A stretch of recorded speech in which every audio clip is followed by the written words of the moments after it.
urapi kami, beri hikmat dan marifat daripadamu. Ya Tuhan. Pengertian yang ilahi atas kami, shalom Tuhan atas kami. Amin. Dalam nama Tuhan Yesus, semua yang sepakat katakan, Amin. sebetulnya hari ini saya belum 100% saudara. Tetapi saya perlu menceritakan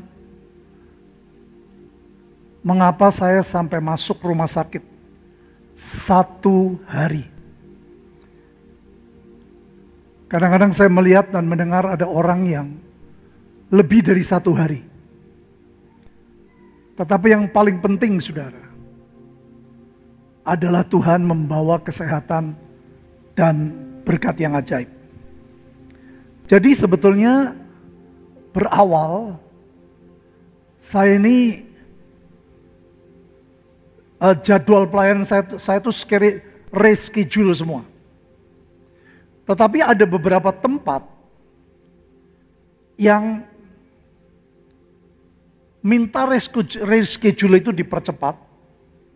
Intinya mau tidak mau saya ke Jakarta, saya ke Bandung bolak-balik saudara. Dan itu naik mobil melelahkan. Dan perjalanan cukup jauh saudara. Biasanya saya naik pesawat, nggak sampai 1 jam udah nyampe.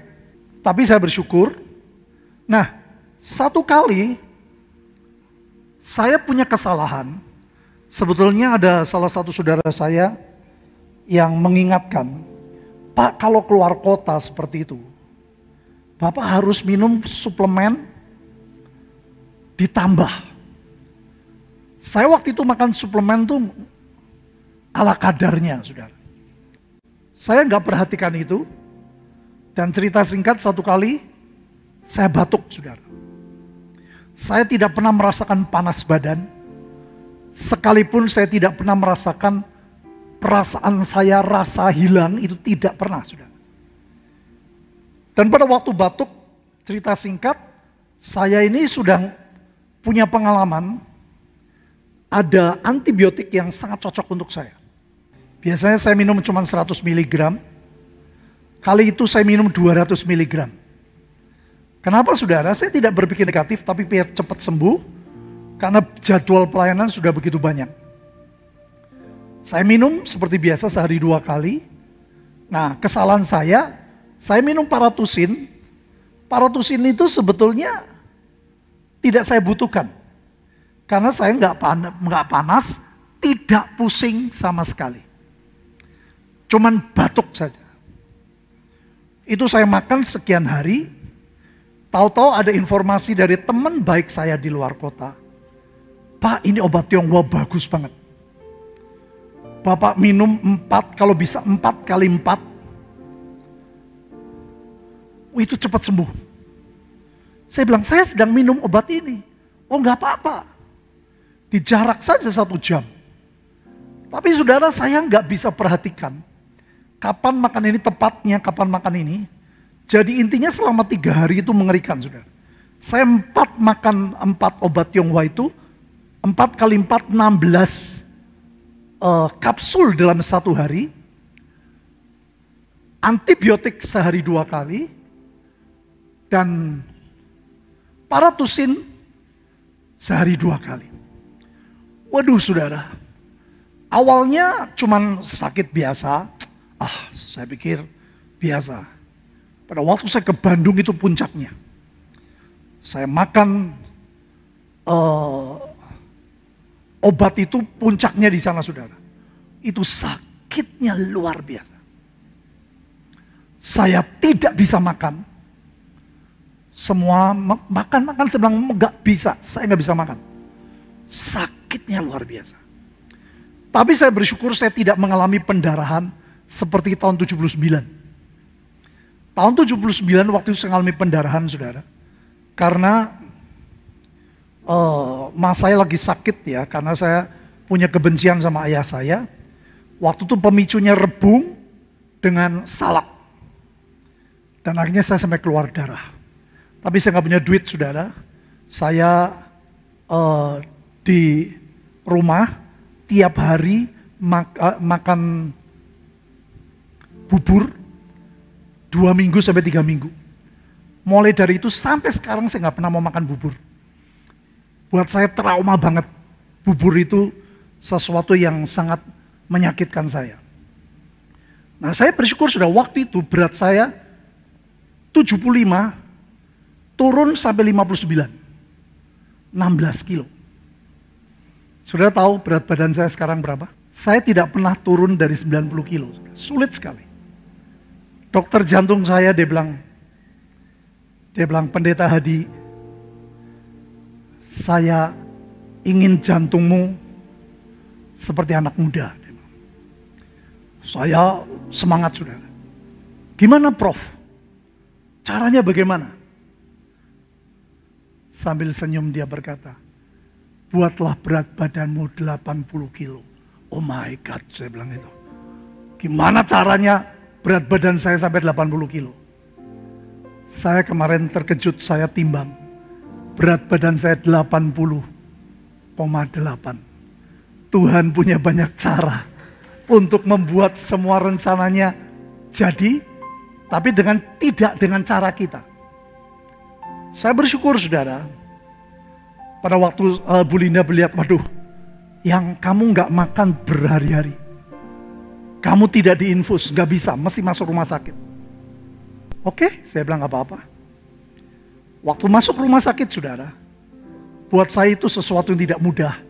Dari kecil saya paling anti rumah sakit. Tetapi karena saya punya Tuhan, saya bilang, Tuhan, apakah memang ini saya harus tinggal di rumah sakit? Saudara, cerita singkat, itu malam mengerikan sekali. Saya mengalami doa peperangan yang begitu ngeri, dan itu hari yang tidak mudah. Pada waktu saya jalani semuanya, terus dari pihak rumah sakit berkata, saya lebih baik, dia ngomong lebih baik, tinggal di sini. 1 minggu saja. Saya tanya, apakah saya kena COVID? Pihak rumah sakit bilang, saya tidak bisa mengatakan. Saya bilang, saya minta kepastian. Kalau saya kena COVID, saya akan segera putuskan tinggal di sini atau tidak. Saya punya rapid test 2 kali clear. Dan akhirnya hari itu saya berdoa. Saya bilang, Tuhan, apakah saya harus tinggal di sini? Aku tidak takut mati. Saya ngomong, hidupku di tanganmu dan aku tidak takut mati. Saudara, kalau engkau tidak pernah takut mati, engkau tidak akan mati. Saudara. Saya dengan anugerah Tuhan, dengan kekuatan, walaupun saya sedih sekali, hari itu saya nggak bisa baca deklarasi seperti biasa. Kalau saya baca teriak-teriak, pagi bangun tidur, malam jam 9, minimal 2 kali, kadang-kadang 3 kali, sudah. Saya sedih banget, saya bilang, Tuhan, kalau saya ngomong sedikit sakit, itu mahnya sakitnya luar biasa, sudah. Jadi saya sedih sekali, saya membaca Alkitab tidak bisa full. Bahkan ada yang tidak bisa full satu pasal. Saya bilang, Tuhan, ini menyakitkan. Ini ada hitungan, Tuhan. Aku gak rela kalau aku cuman seperti ini. Aku mau lihat gelombang ketiga yang ajaib di Temanggung dan sekitarnya. Aku mau lihat anak bungsu balik. Nah, saudara, intinya saya mau ketemu dokter yang memutuskan. Saya bilang, saya minta kepastian. Pak, itu di swab paling cepat 3 hari. Bisa 7 hari, bisa lebih. Nah, nanti begitu ketahuan, clear. Enggak, ya Bapak pulang. Saya enggak mau begitu, saya minta kepastian. Ada cara kedua, Pak, dengan darah. Lakukan. Saya bilang, saya tidak suka tapi saya mau. Begitu saya diperiksa darah itu siang, dokter berkata clear. Saya bilang, kalau clear, mengapa saya harus tetap di rumah sakit? 4 kali. Sebelum saya pulang, saya bilang, periksa darah lagi. Ambil darah lagi, yang keempat clear. Dan rumah sakit tidak bisa berbuat apa-apa. Saudara, hati-hati dengan perkataan. Saya dulu pernah lihat jemaat beberapa hari di rumah sakit. Lebih dari 1 hari. Saya tidak pernah berani berkata jemaat itu sakit. Apalagi COVID. Jangan sembarangan, saudara.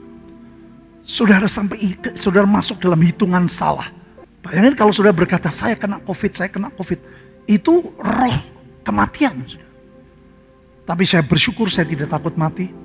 Dan dokter mengizinkan kami pulang. Saya bilang, 4 kali apa nggak cukup? Apa harus 7 kali periksa darah? Dan dari situ saya tahu saudara, Tuhan ajaib di tengah-tengah kita. Tuhan akan berbuat sesuatu yang luar biasa. Tadi kami meeting di rumah saya, semua pemimpin kumpul. Saya bilang saya putuskan dari sekarang pembagian sembako jalan lagi. Kita tidak pernah bisa terhentikan. Kita akan menolong lebih banyak orang supaya nama Tuhan dipermuliakan. Dan saya bilang ini ada hitungan di roh. Saya diserang begitu rupa. Saudara sebenarnya hari ini ya, maksudnya 2 hari 3 hari ini, itu saya belum begitu enak banget sudah. Kadang-kadang rasa sedikit perih. Saya jaga betul tidak makan yang pedas-pedas, tetapi saya berjuang. Saya di rumah naik turun tangga, naik turun bawah, naik ke lantai 3. Tanpa orang tahu saya naik turun. Karena saya pengen cepat pulih. Dan dari situ saya tahu saudara, rencana Tuhan tidak gagal kalau kita kerjasama dengan Tuhan. Yang nangkep katakan, nah saudara ini roh sekali lagi. Saya bersyukur dengan tim Jakarta yang datang. Begitu ketemu saya, Pak Hadi, Bapak gak sakit. Dalam dirimu ada roh Tuhan yang lebih besar. Pak, ada kekuatan yang luar biasa. Beberapa hari ini saya mau dampingi Bapak. Saudara, itu perkataan-perkataan seperti itu yang dibutuhkan. Jangan lihat saudaramu sedikit masuk, oh kamu COVID nih. Kena saudara sedikit lagi pusing, wah kamu COVID. Itu perkataan yang mematikan. Saudara hati-hati dengan perkataan-perkataan intimidasi. Kalau lihat istrimu sakit, mah gak apa-apa, kamu kuat. Jangan, wah mah kira-kira 2 hari lagi kamu bakal mati. Lihat anakmu, wah kamu kelihatannya gak berapa lagi, umurmu gak panjang. Saudara, rubah perkataan. Kita sudah diajar berkali-kali deklarasi. Deklarasi itu apa sih? Membalikan keadaan. Bahkan dokter dan rumah sakit saja tidak berkata COVID. Kenapa saudara berkata COVID? Bisa ngerti maksud saya? Perkatakan yang menguatkan, yang membangkitkan. Nah hari ini kita akan belajar saudara. Tentang akhir zaman. Karena ada beberapa pertanyaan. Salah satunya mereka tanya. Antikris itu apa? Rohkah? Manusiakah? Bendakah? Atau apa? Nah, saya minta maaf, saya mau sambil duduk supaya tenaga saya lebih hemat. Inti dari akhir pelajaran ini adalah bagaimana businessman berubah jadi kingdomsman. Selama 3 tahun ini adalah 3 tahun yang ajaib. 3 tahun kesempatan untuk kita melihat semua janji Tuhan terjadi. Tetapi kalau saudara masih pakai businessman, apa itu businessman? Semua yang menguntungkan diri. Berbeda dengan kingdomsman. Kingdomsman adalah orang yang memikirkan keperluan kingdom, keperluan kerajaan, keuntungan raja, keuntungan kerajaan Tuhan. Ini sangat tidak mudah saudara. Tapi masalahnya adalah di sini. Hatimu hati bisnis atau kingdom. Untuk keperluan kerajaan atau keperluan diri sendiri. Oke, next. Nah kita akan belajar tentang antikris supaya sudah tahu. Karena ini sangat berkaitan. Anak-anakku, waktu ini adalah waktu yang terakhir.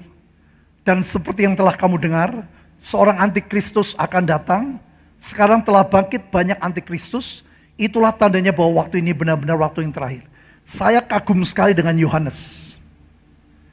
Yohanes adalah orang yang dekat dengan Tuhan Yesus.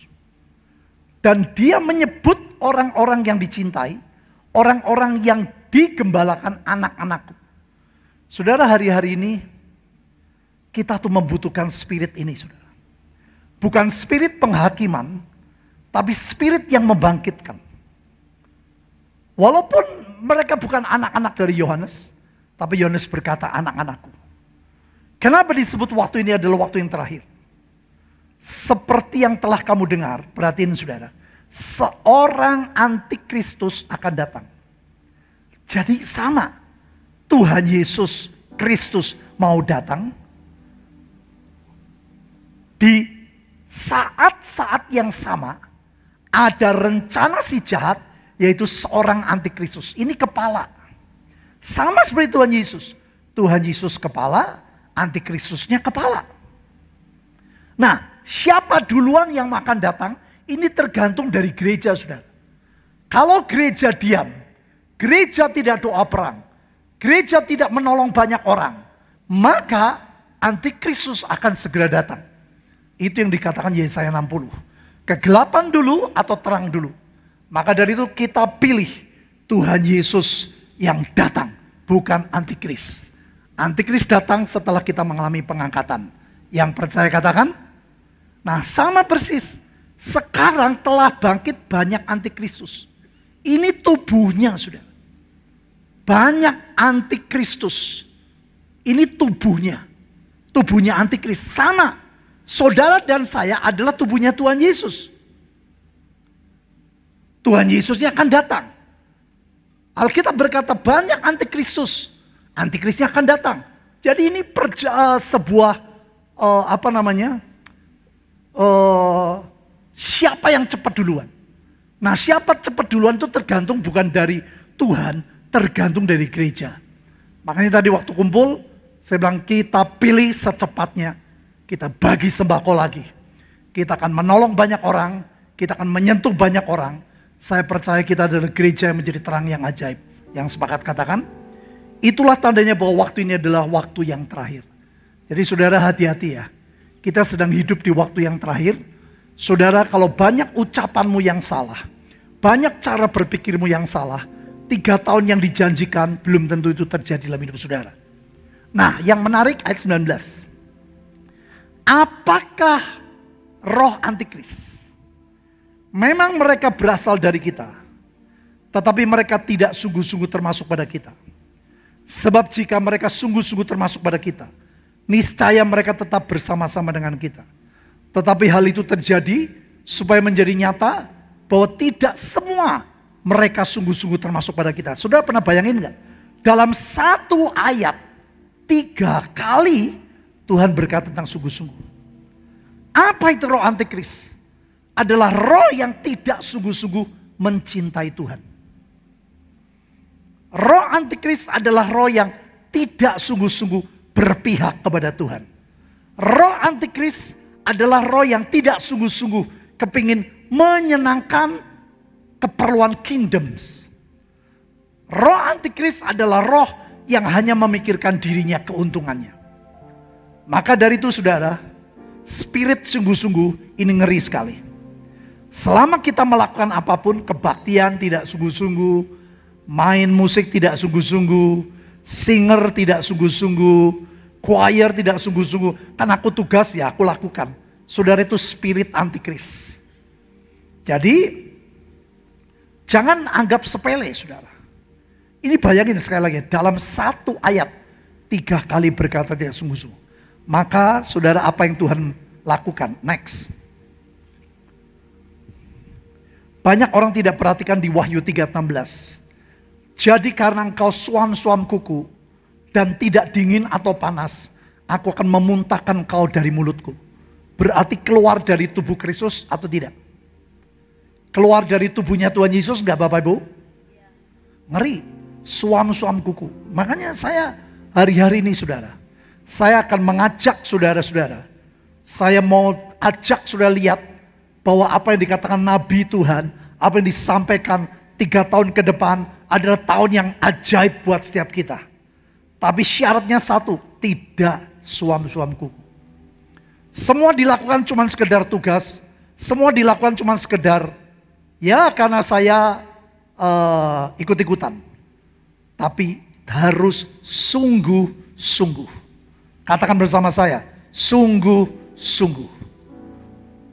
Yang sepakat, katakan, jangan sampai saudara, Tuhan lihat saudara tidak bisa masuk dalam tubuh Kristus. Tidak bisa bergabung dengan tubuh Kristus. Mau tidak mau harus dimuntahkan. Ini ayat mengerikan sekali. Nah saudara, dalam Lukas 17, 26-37. Ada dua kehidupan yaitu zaman Nuh dan zaman Lot. Ini spirit yang membuat orang tidak sungguh-sungguh. Sama seperti terjadi pada zaman Nuh, demikian pula kelak terjadi pada anak manusia. Mereka makan dan minum, mereka kawin dan dikawinkan, sampai pada hari Nuh masuk bahtera. Jadi selama Nuh membuat bahtera, ada orang-orang yang tidak bisa melihat sesuatu yang ilahi dari Tuhan. Mana 3 tahun, mana tahun-tahun ajaib. Mereka terus tidak bisa lihat saudara. Padahal Nuh bolak-balik dengan orang-orangnya dari bawah mesti naik ke atas. Mesti persiapan kayu yang begitu banyak untuk membuat bahtera. Bahkan yang mengerikan, lalu datanglah air bah dan membinasakan semua. Sebelum pintu ditutup, tetap orang tertutup matanya. Kenapa? 2 hal. 1, makan dan minum. Makan dan minum itu apa saudara? Bisnis. Saudara tahu kadang-kadang orang tua tanya, kamu mau apa? Dia bilang sama anaknya, papa cari makan dulu ya. Ini bicara bisnis saudara. Bisnis tidak salah. Tetapi selama hatimu jadi businessman, tidak menjadi kingdomsman, maka roh ini akan membuat saudara lupa apa yang sedang Tuhan buat. Makanya saya bilang tadi, secepatnya kita lakukan lagi, kita mau beri makan orang miskin sebanyak mungkin. Dan nanti gelombang ketiga kita nggak tahu caranya gimana. Saya tahu rencana Tuhan harus terjadi atas Temanggung dan sekitarnya. Yang sepakat katakan. Yang kedua ini spirit perzinahan. Kenapa dikatakan kawin dan dikawinkan? Ada orang yang menikah karena terpaksa dikawinkan. Ada orang yang sebelum menikah melakukan lebih dulu. Jadi ini bahasa halus Alkitab saudara. Bahasa sindiran, ini bicara spirit perzinahan. Hanya 2 hal saudara. Pertama adalah tentang bisnis, yang kedua adalah spirit perzinahan. Demikian juga seperti yang terjadi di zaman Lot. Mereka makan dan minum sama persis. Di zaman Lot, mereka nggak bisa lihat bahwa Tuhan sedang menyelamatkan. Tuhan sedang berbuat maksimal untuk orang selamat. Supaya orang tidak hidup, tidak kena bencana yang mengerikan. Mereka membeli dan menjual. Ini spiritnya Isakar dan Sebulon saudara. Jadi apakah nggak boleh membeli menjual? Poin tidak. Yang harus dirubah adalah spiritnya. Firman Tuhan saudara ingat. Janganlah kamu hanya mengumpulkan hartamu di. Ada yang jawab. Di bumi. Tetapi kumpulkan juga di surga. Selama spirit saudara spirit businessman. Saudara tidak pernah memikirkan apa yang Tuhan pikirkan. Menanam dan membangun. Apakah nggak boleh? Ini Isakar dan Sebulon saudara. Makanya ini tipis-tipis. Kalau saudara dan saya tidak dibimbing mengerti apa yang Tuhan sedang buat, saudara nggak sadar. Saudara sampai punya kehidupan bisnis, sampai lupa Tuhan. Ya, ini mengerikan sekali saudara. Nanti saya mau jelaskan di ayat selanjutnya. Tetapi pada hari Lot keluar dari Sodom, turunlah hujan api dan hujan belerang dari langit dan membinasakan mereka semua. Mereka nggak sadar, mereka pikir hidupnya wajar, membeli, menjual, menanam, membangun. Salahnya di mana? Tidak memikirkan apa yang sedang Tuhan pikirkan. Petrus ditegur Tuhan, kamu tidak memikirkan apa yang aku pikirkan. Kamu hanya memikirkan dirimu sendiri. Demikian halnya kelak pada hari di mana anak manusia menyatakan dirinya. Barang siapa pada hari itu sedang di peranginan. Peranginan ini di Israel ada rumah yang di atas tingkat satu.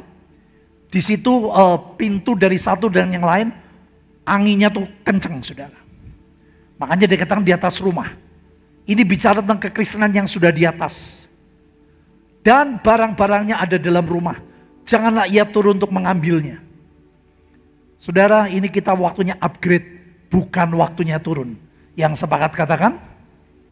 Demikian juga orang yang sedang di ladang, pelayanan. Jangan ia kembali. Ingatlah kan istri Lot.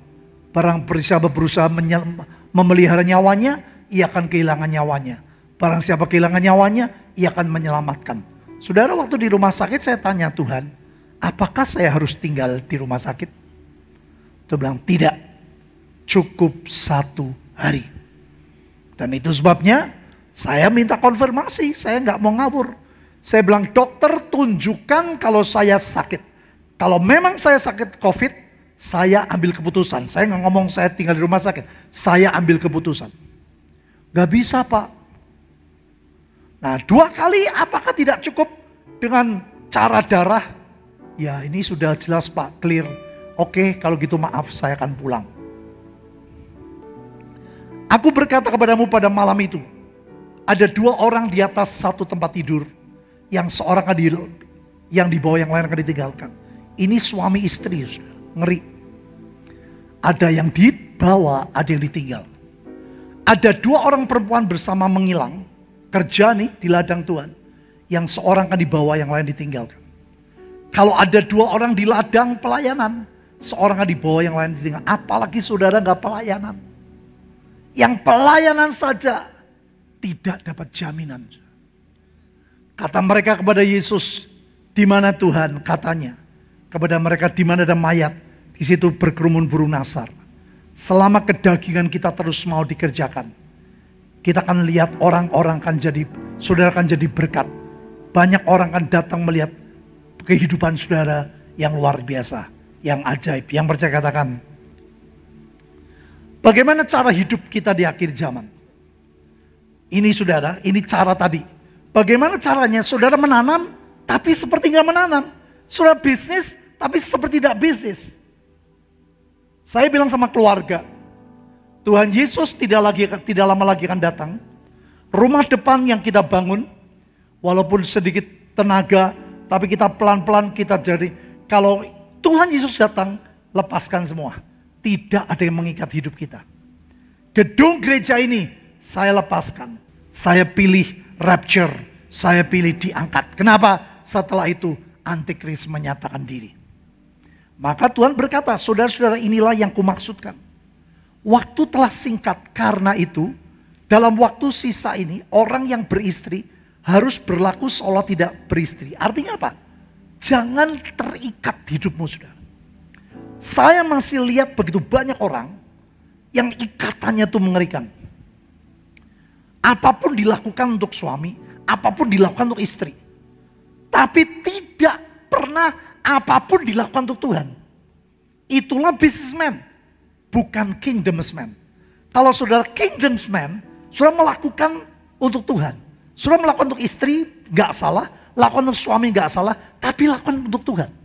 Coba saudara renungkan selama hidup saudara. Berapa kali kau melakukan untuk suamimu? Berapa kali kau lakukan untuk istrimu? Dan berapa kali kamu lakukan untuk Tuhan? Itu yang Tuhan katakan tadi. Makan dan minum. Membangun. Menanam. Ngeri banget saudara. Orang-orang yang menangis seolah-olah tidak menangis. Orang-orang yang bergembira seolah-olah tidak bergembira. Ini yang saya sampaikan, yang saya bicara. Petromak kita tuh harus punya tuner. Tunernya harus masih jalan. Saudara lagi banyak masalah, ngucap syukur. Kita tahu rencana Tuhan pasti baik. Orang-orang yang sudah membeli seolah-olah tidak memiliki. Ini gak mudah, saudara. Waduh, saya punya barang, ini mahal. Makanya saya bilang, saudara pernah melakukan ini untuk siapa? Untuk anak, untuk orang tua, untuk istri, untuk suami, gak salah. Tapi pernah lakukan untuk Tuhan. Makanya jangan sampai ada yang mengikat. Anggap kita semua punya Tuhan, anggap semua tidak ada. Jadi pada waktu Tuhan izinkan, kita ngalami tidak enak, kita tidak menangis. Pada waktu Tuhan izinkan kita di atas, kita bergembira wajar, tidak sampai lupa diri. Yang sepakat katakan, baca bersama saya 31, ini bagus sekali.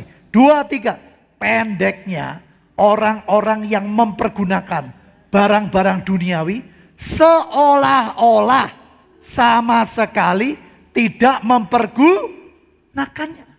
Sebab dunia seperti yang kita kenal sekarang akan berlalu. Loh, kalau gitu saya nggak kuliah, Pak. Saya nggak kerja. Tidak, saudara. Engkau dan saya lakukan seperti yang kita lakukan. Tetapi ingat, ikatan kita dengan Tuhan harus lebih kuat dari siapapun yang sepakat. Katakan, ini yang tidak mudah, saudara. Apa itu spirit businessman? Apa itu kingdomsman? Ulangan 23:18. Tuhan berkata, janganlah kau bawa upah sundal atau uang semburit di dalam rumah Tuhan Allahmu untuk menempati salah satu nasar, sebab keduanya adalah kekejian bagi Tuhan.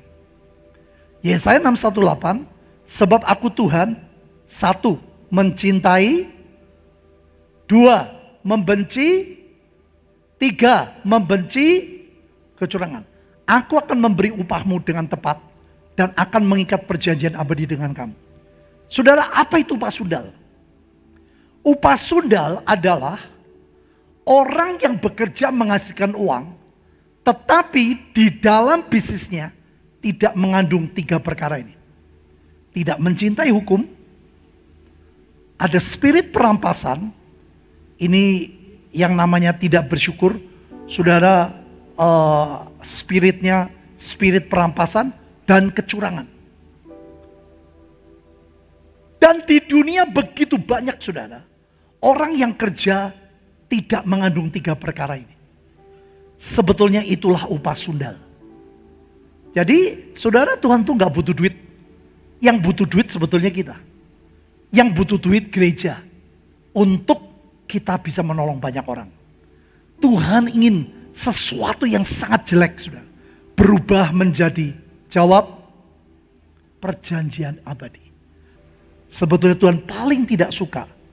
Tapi pada saat hati businessman berubah jadi kingdomsman, di mana uang itu bukan untuk dirimu, tapi untuk keperluan kingdoms, ini semua akan terjadi, akan menjadi perjanjian abadi.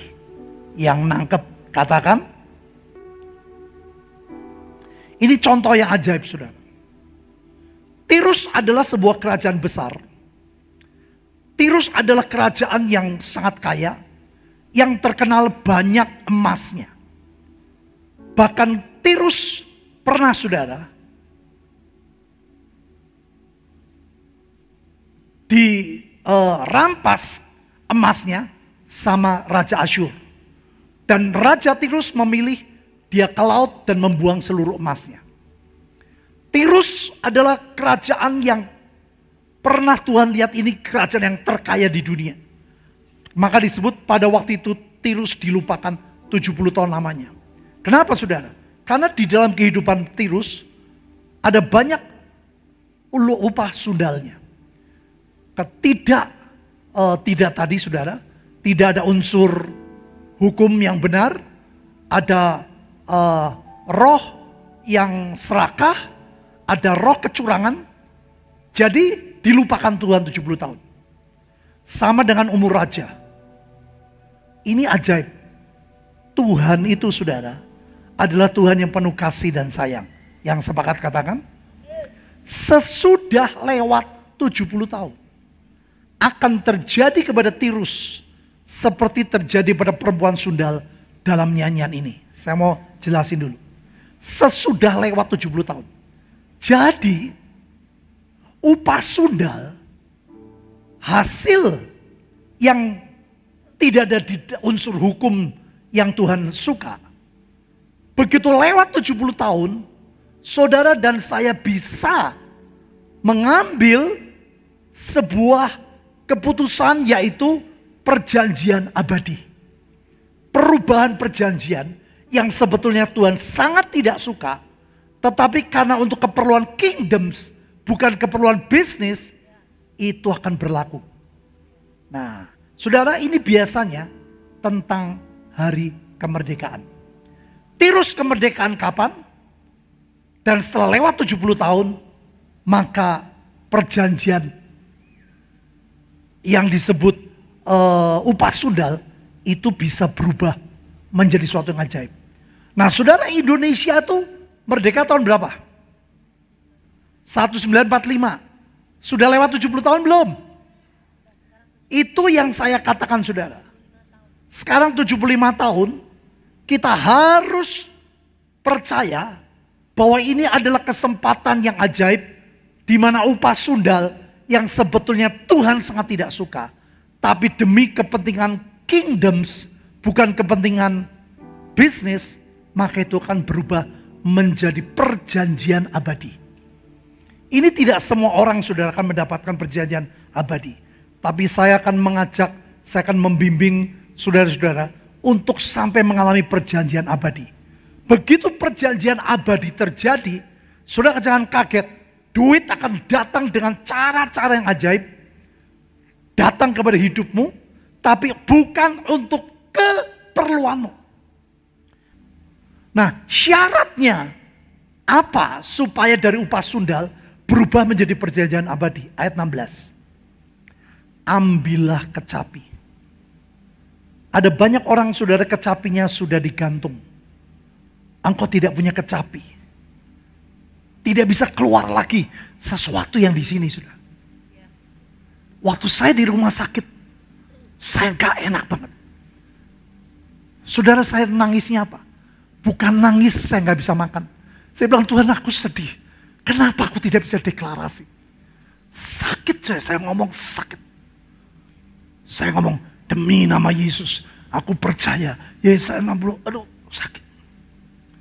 Saya nangis bukan karena saya tidak bisa makan. Saya nangis, saya gak bisa deklarasi. Itu kecapi saya tidak saya gantung, saudara. Kecapi saya tetap ada, kuat. Dia bilang, aku sedih, Tuhan. Kenapa aku baca Alkitab cuma satu pasal? Padahal saya tidak bersuara, saudara. Tapi fokus saya bisa berkurang. Nah, hati-hati, saudara. Kalau hari-hari ini kecapimu, engkau gantung.